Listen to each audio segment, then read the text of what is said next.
सिवान सेवा के हमारे सभी पदाधिकारी और आज के इस आयोजन के अध्यक्ष जी, संचालनकर्ता जी, उपस्थित सभी सेवा में काम करने वाले प्रबुद्ध और सभी शिक्षक बंधुओं, भिन्न भिन्न संगठन से जुड़े हुए सभी भाइयों, मैं अपने तरफ से जो प्रदेश से आए हुए हैं या यहाँ के जो लोग इस कार्यक्रम में सम्मिलित हुए हैं, सबको मैं शुभकामना देता हूँ। और आप तमाम लोगों के इस कार्यक्रम में सम्मिलित होने का मुझे भी अवसर मिला और बहुत अच्छे अच्छे बातों को सुनने का मौका मिला। निष्पक्ष के पीछे निष्पक्ष के नायक जो पुस्तक है उसका विमोचन भी हुआ और उस पुस्तक को पढ़ने का अभी अवसर नहीं मिला है, लेकिन निश्चित उसको मैं पढ़ूंगा। बंधुओं, आप जिस काम में चले हैं, यह काम कोई साधारण नहीं है। बहुत कठिन रास्ते हैं, लेकिन इच्छा शक्ति के साथ आदमी संगठित होकर के किसी लक्ष्य को प्राप्त करने के लिए काम करता है तो कठिन से कठिन काम भी सरल में बदल जाता है। हम पाल जी के बातों को सुन रहे थे। पाल जी, आपके सोच को मैं बहुत बहुत धन्यवाद देता हूं और मैं समझता हूं कि आप तमाम लोग जो यहां उपस्थित हुए हैं, अगर जिस लक्ष्य को आप प्राप्त करना चाहते हैं, क्योंकि हम पिछड़े हैं, हमारी आबादी ज्यादा है, लेकिन जो भिन्न भिन्न देश के जो पद हैं उसको हम प्राप्त नहीं कर पाए हैं। हम संगठित होकर के उसको प्राप्त करना चाहते हैं। पहले जरूरत इस बात की है कि हम अपने को स्वयं कहीं से प्रभावित न होकर के सेवा के जो एम और ऑब्जेक्ट है, इसके जो उद्देश्य है, उस उद्देश्य को ईमानदारी से हम अपने ऊपर ही लागू करें। अपने ऊपर हम लागू करेंगे तो परिवार निश्चित संगठित हो जाएगा और तब हम सब लोग संगठित होकर के अपने उद्देश्य को हम प्राप्त कर सकें। मैं इसलिए कह रहा हूं कि मूल जो पिछड़ापन का जो कारण है, अंधविश्वास तो है ही, जिसके तरफ आप प्रकाश डाल रहे थे, बिल्कुल सही बात है। लेकिन एक जमाना था पाल साहब, और जो हमारे इस सभागार में बैठे हुए हैं, उस समय हम लोगों के पिछड़े वर्ग में शिक्षा की बड़ी कमी थी।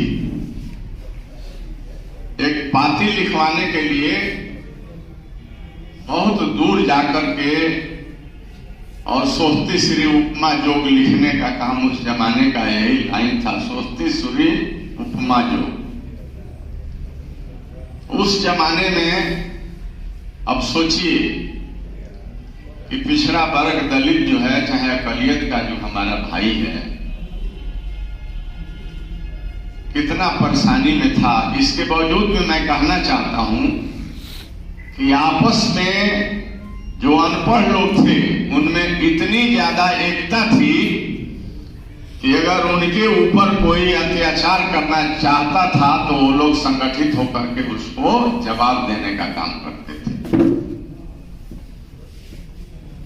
यह कोई बहुत जमाने की बात नहीं है। और आज धीरे धीरे कष्ट में ही, पिछड़ापन में ही हम कुछ शिक्षा के क्षेत्र में आगे बढ़े। जो आर्थिक स्थिति है वह भी निश्चित उसमें सुधार हुआ है। इसके बावजूद भी हम एकजुट नहीं हो पाते और मौके मौके पर हम बिखर जाते हैं। और आप तमाम लोग पढ़े लिखे लोग हैं।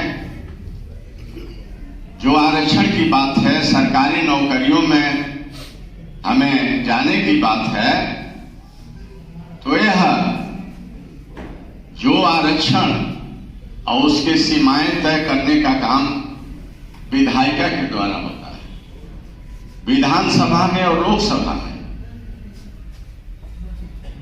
और हम 85% हैं, लेकिन वहां प्रतिनिधित्व, हमारे प्रतिनिधि बहुत कम है। तो मैं कहना चाहता हूं कि 85% जो हम हैं, आखिर हम पिछड़ क्यों जाते हैं? प्रतिशत में ज्यादा प्रतिनिधि हमारे पार्लियामेंट और असेंबली में क्यों नहीं पहुंचते? इस कारण को आप और हम तमाम लोग जरूर समझ रहे हैं कि हमारे जो दलित है या पिछड़ा है, इन लोगों को अपने अपने तरीके से अपने वर्ग के लोगों को समझाने की आवश्यकता है और समझाना चाहिए। परंतु जो अवसर आते हैं प्रतिनिधि चुनने के, तो उस समय हम उस चीज को भुला जाते हैं और भूल करके हम षड्यंत्र के शिकार हो जाते हैं। और जो हमारा भलाई करता पिछड़ा दलित, अति पिछड़ा, महादलित, अकलियत, बहुत अच्छे भी व्यक्तित्व के धनी, बड़े अच्छे सामाजिक परिवेश में काम करने वाले, अगर प्रतिनिधि मैदान में आता है तो हम उस समय जात में बंट जाते हैं। मैं बहुत गंभीरता से इस बात को कह रहा हूं। और बंट जाते हैं, और जिस जो राजनीतिक दल है, जिसको मैं समझता हूं, आप भी समझते हैं, इसके प्रतिनिधि को मैं जिता कर भेजूंगा असेंबली में, पार्लियामेंट में, यह 85% के हक का काम करेगा, कानून बनाने का काम करेगा। जानकारी रहते हुए भी जो राजनीति के पिछड़ों लोगों के हक के जो मुख्य धारा में जो राजनीतिक दल है, उसको छोड़ करके हम पिछड़ा है, दलित हैं, बावजूद भी हम अपने जातियों की तरफ ताकने लगते हैं। और ऐसा करने से जो 15% वाले लोग हैं उनको बल मिलता है। 15% हमें नहीं पराजित करता, 85% के ही लोगों अपने लोगों को हरा देते हैं और 15% हमें आप।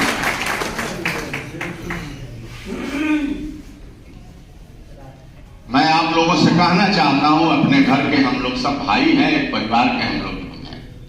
पिछड़ी जाति और दलित के भाई हम लोग एक संकल्प लें कि हम भिन्न भिन्न जातियों में जन्म लिए हैं, लेकिन मेरा परिवार है वह परिवार पिछड़ा है, दलित है, अकलियत है, लेकिन हम एक हैं। इस पर हमको काम करने की आवश्यकता है। और करेगा कौन? तो आप पढ़े लिखे लोग हैं। यह सेवा संगठन है, पिछड़ों का ऑर्गेनाइजेशन है, इसमें पढ़े लिखे लोग हैं। आप स्वयं जो है मेहनत करें, परिश्रम करें,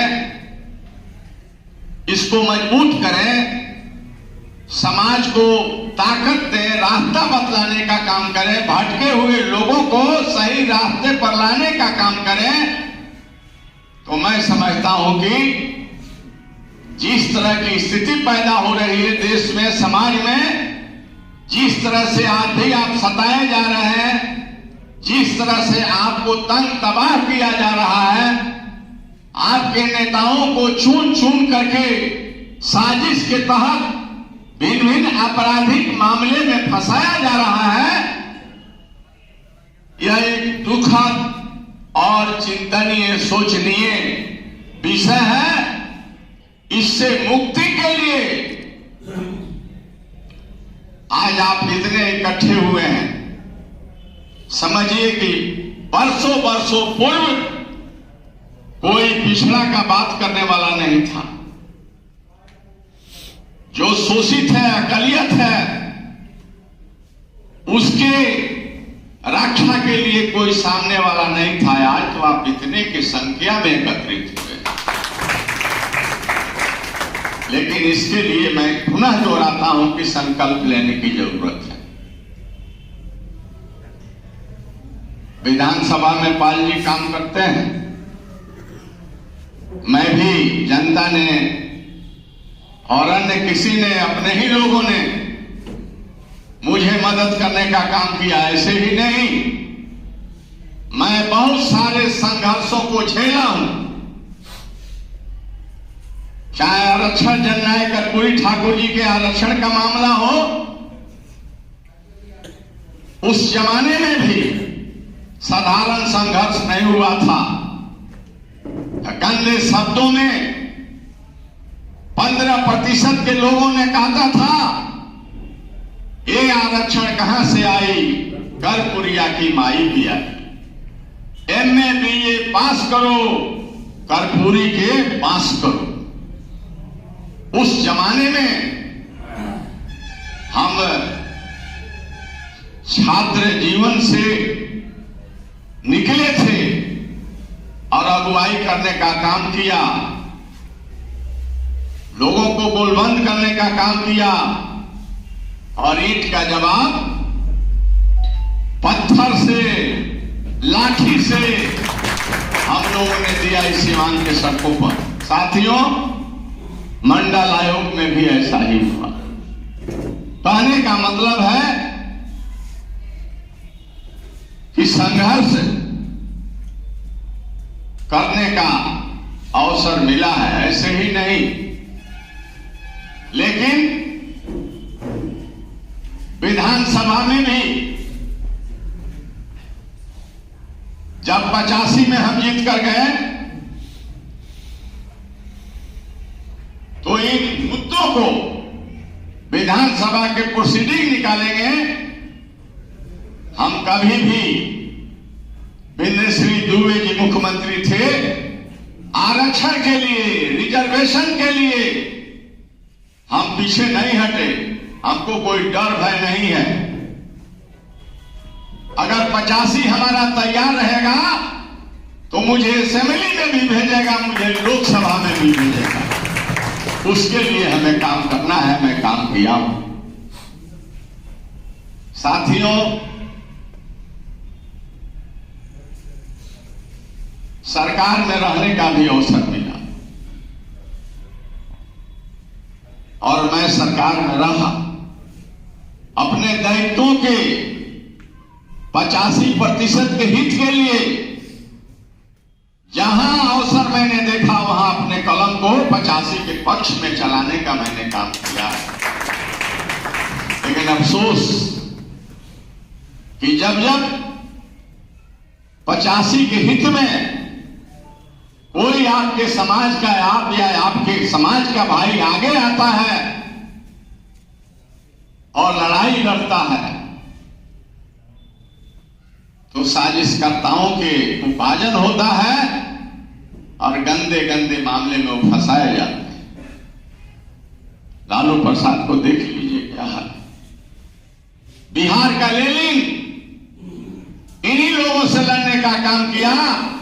जगदेव प्रसाद जिनको गोली मार दी गई उसको हम लोग बिहार के लेलिंग कहते हैं।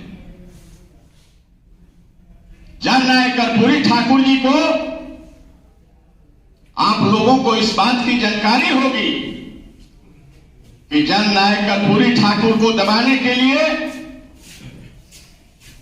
एक वेश्या से उनके ऊपर उनके आचरण पर केस करवाया गया।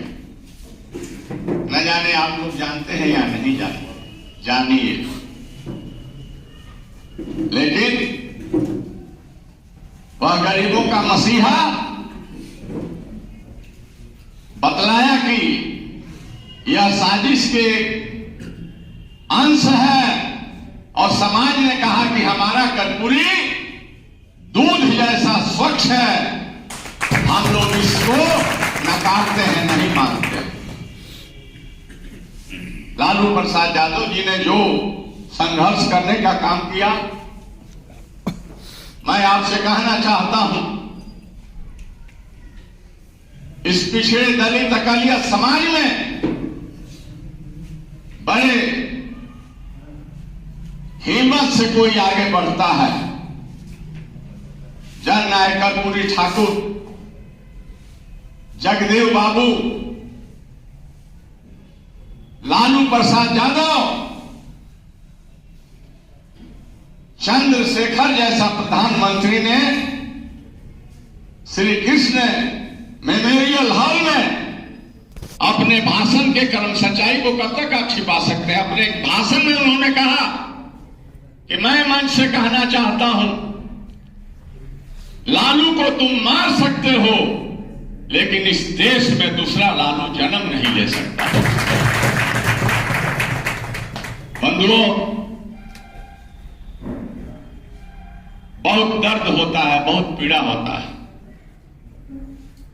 जब अपने ही परिवार में आदमी परेशान होता है तो बहुत दर्द होता है कि कब समझोगे, कब लोग समझेंगे, कब 15 से मुक्ति दिलाने के लिए मदद करेंगे। यह जो है सोचने से आदमी विवश हो जाता है। मैं प्रदेश के सेवा के जो पदाधिकारीगण हैं, आप लोगों से मैं निवेदन करूंगा,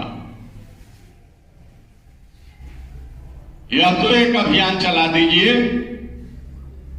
पहले हम लोग पढ़े लिखे लोग हैं, मौके पर अच्छा क्या है बुरा क्या है, हमारा घर का ही भाई अगर 15 के पीछे पीछे घूमता है और आता है मैदान में तो उसको आउट एंड आउट रिजेक्ट करने के लिए बात करता है।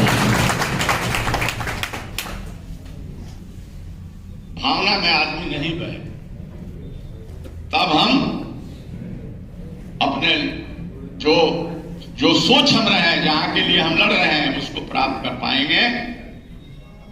और अपने बेगाने को आप नहीं पहचानेंगे तो कौन पहचानेगा, इसको पहचानिए। मैं भी एक आपका सेवक हूं, मैं भी आपका एक भाई हूं, मैं भी आपके विचार का प्रबल समर्थक हूं और आप अच्छा काम कर रहे हैं।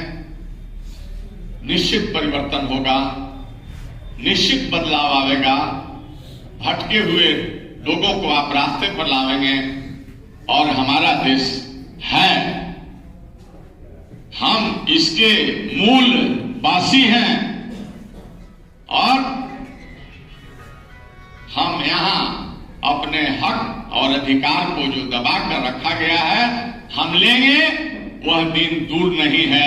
इन्हीं शब्दों के साथ हम पुनः आप लोगों को प्रणाम करता हूं और आपको विश्वास दिलाता हूं कि नेपथ्य के नायक के जो संपादक जी हैं, इसी तरह से और आप खोजिए और आप संकलित कीजिए, समाज को दीजिए। इसी सिवान में एक बैजनाथ प्रसाद उर्फ दाढ़ी बाबा, वो भी शिक्षा के क्षेत्र में बहुत कुछ काम किए, पिछड़ी जाति के लिए भी काम किए। एक डिप्टी कलेक्टर यहां आए थे जिसका नाम प्रभु नारायण विद्यार्थी था। उसने सिवान के धरोहरों का एक खोज किया। डीडीसी से रिटायर कर गए, मुंगेर के रहने वाले थे, पिछड़ी जाति के वैश्य समाज से थे। आप पता लगाएंगे, आपको एक मैं संदेश देना चाहता हूं कि डॉक्टर प्रभु नारायण विद्यार्थी, उन्होंने भी पिछड़ों के लिए बहुत कुछ काम किया है।